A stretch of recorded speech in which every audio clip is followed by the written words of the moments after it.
Hello fellow YouTubers, and welcome back to Tomba 2, the Evil Swine Return.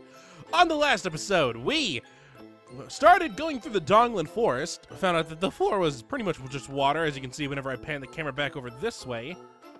You also notice that there's bear in here. We had to kill some spooky ghosts, which we didn't really kill them, we just froze them and then tossed them away.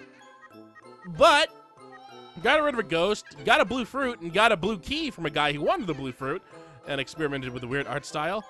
But here, we are in the Laughing Crying Forest, which is exactly the same as the Mushroom Forest was in the Tomba 1, except for one difference. That's not a mushroom, that's a fruit.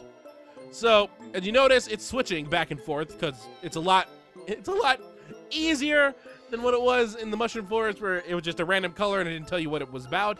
Red, obviously, is laughing. Purple, when it switches back, is obviously crying. And if you notice in the top left corner, you see what appears to be some weird sort of skeleton creature. In fact, the closer we get to it, it is a weird skeleton creature with green hair and is very tall. I don't know why, because it's incredibly easy. So this pink thing right here, this is a normal fruit, as it is just, you know, nice and content with how it's living. So if you're in laughing state or crying state, just simply grab the normal fruit and you'll be right back to normal.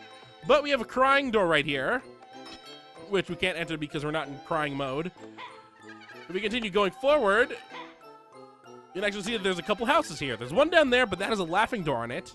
And not to mention that the fruits are also hanging up. If we climb up here, we have, ooh, there's a red chest right there. Another door. This one is a crying door. Unfortunately, I want to get inside this door, so I'm going to actually need to start doing some of this laughing crying stuff. Switch for me, please. Did you notice its movement kind of stopped when it was about to switch? Alright, I'm in crying state now. When you're in laughing crying state, exactly the same as in Tomba 1, you lose the ability to use your weapons, as noted by the fact that your weapons are no longer available on the bottom screen. Now, you're not going to randomly fall into laughing crying state, which is probably better, because it was very annoying if you were just simply running around and then all of a sudden you just started laughing or crying and you literally ran off an edge and were able to not prevent your death in Tomba 1. In this case, it just simply happens whenever you try and press the action button, which will result in this. Oh god! It spawned! So Tomba's crying state, despite him being older, actually sounds worse. He sounds younger. His laughing state is kind of creepy too, as he sounds like he's not really laughing, more like just hiccuping or something. But I'm gonna quickly go over here and grab another crying fruit. No, stay crying! Well, fine then, don't stay crying. I just need one fruit. Oh no, I'm going the long way. Oh no. Woo! I can't hurt enemies while I'm in this state. There we go. No, give me one crying fruit. Quit switching to laughing fruit before I reach you. There we go. So let's head up to that crying door. I can actually open up that crying door if I so wish, but this is the one we're going to go to, because this is the one we need to go to. This is how we progress.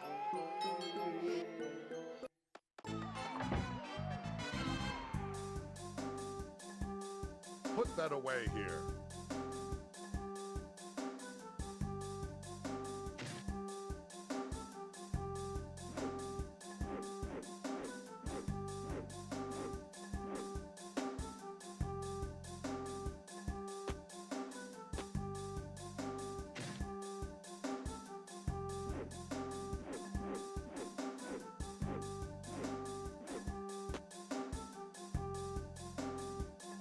Whew, it looks a little better.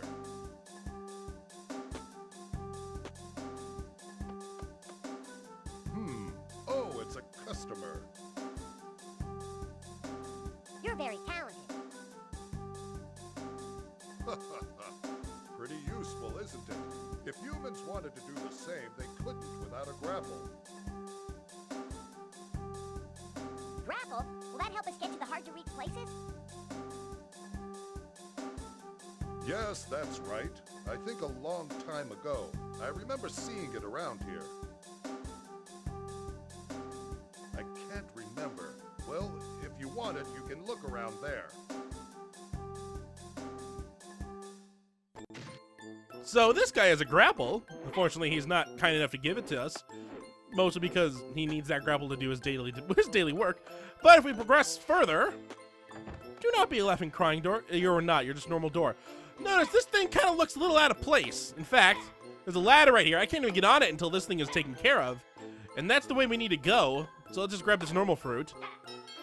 And now I'm cured of the crying state. You can actually hit these with your hammer if you so wish.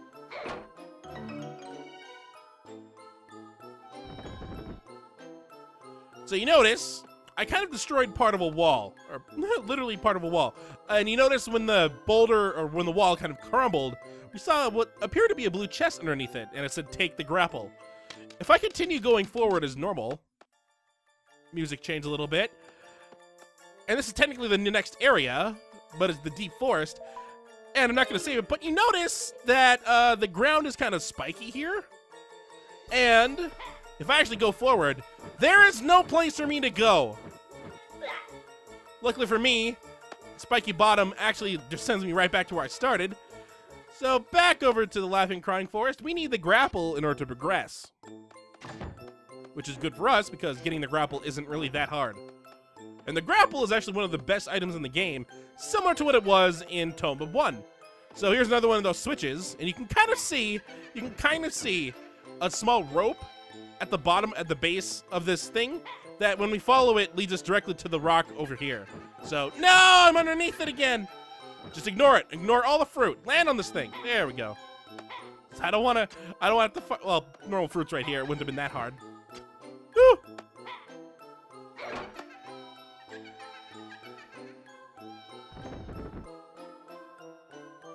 All right, that's 2 out of 3 down. We should actually see what's inside. No, let's save that one for later, because that door right there is completely pointless to anything right now. What does this say?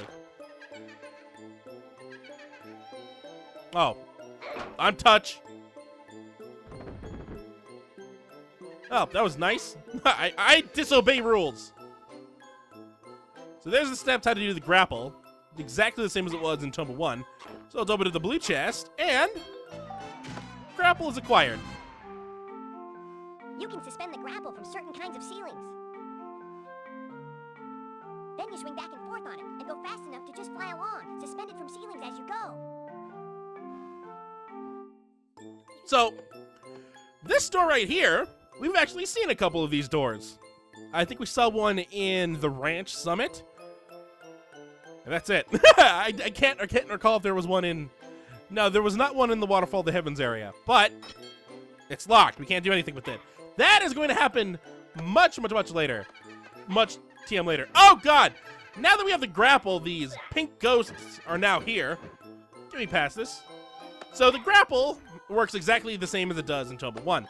If you find something that can be latched on, just simply, like, I know there's a chest up here. There's a chest up here. And I'm going to hit it. I can't get the chest because it's not the right color. Yeah, let's jump from here. It's probably easier to get it from here. Oh, yep, there's a chest. I missed. So you can lock on the chest, or not lock on, but latch on the chest like this. And if you pull yourself all the way up to the top, it'll simply flip you up on top of it. Now it's locked because we don't have the white key yet. But that red chest over here looks like we could do something with it. I mean, now that we have the grapple, we can just go. Give me this chest. And inside this chest are the turbo pants, which should have already been equipped. And those are the best pants in the game. And now we're done with pants. So that's it. Those are all the pants that Tomba can wear. Not like we can really tell because the squirrel clothes kind of cover up everything. So, Laughing Crying Forest is pretty much already done.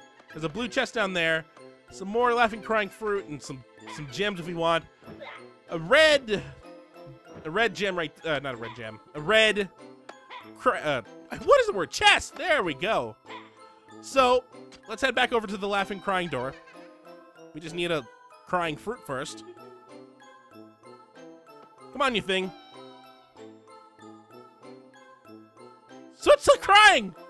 What's taking this one so long? That one switched over there. I know you have the ability to switch. Switch! Switch? Anything that can make you switch. Apparently not. Please stay. Oh, thank God. If he would have come back and he would have been a crying fruit, I would have been mad at him. So, in Tomba 1, we had a mushroom that allowed us to switch between laughing or crying state at will. And we also had a mushroom that also cured us whenever we needed to. We'll find something very similar to that in Tomba 2, which is very good because trying to get the correct kind of fruit so far has been kind of annoying. But other than that, here we are. Laughing Crying Forest is done. Donglan Forest is a couple of short areas compared to Kujara area and Pipe area. But that about does it for this episode. I mean, we experienced Laughing State, Crying State, opened up a first crying door, got the grapple, and still made our way to the next area. I think we only completed 2 quests, though, so it's not a lot. Yep, only completed 2 quests, only got 1. So, not a very productive episode. Just wasted 12 minutes. But, on the next episode of Tomba 2, The Evil Swine Return, we're going to be going through the deep forest, the final part of the forest area. Hopefully getting to our next destination in one piece because of all the spikes, and I don't want to die. So, until next time, hopefully you enjoy. Stupid winds. Get caught. Come on. Be a friend. No, not again. Ah, crap. I have 1 health left. Ah, I'm doing terrible at this fight. Luckily, I picked up a lot of lunchboxes over the past couple episodes. Look at all that. I have plenty of lunch. I'll just use one of these because I know that it'll heal me up enough. Wow, the lunchbox is a lot.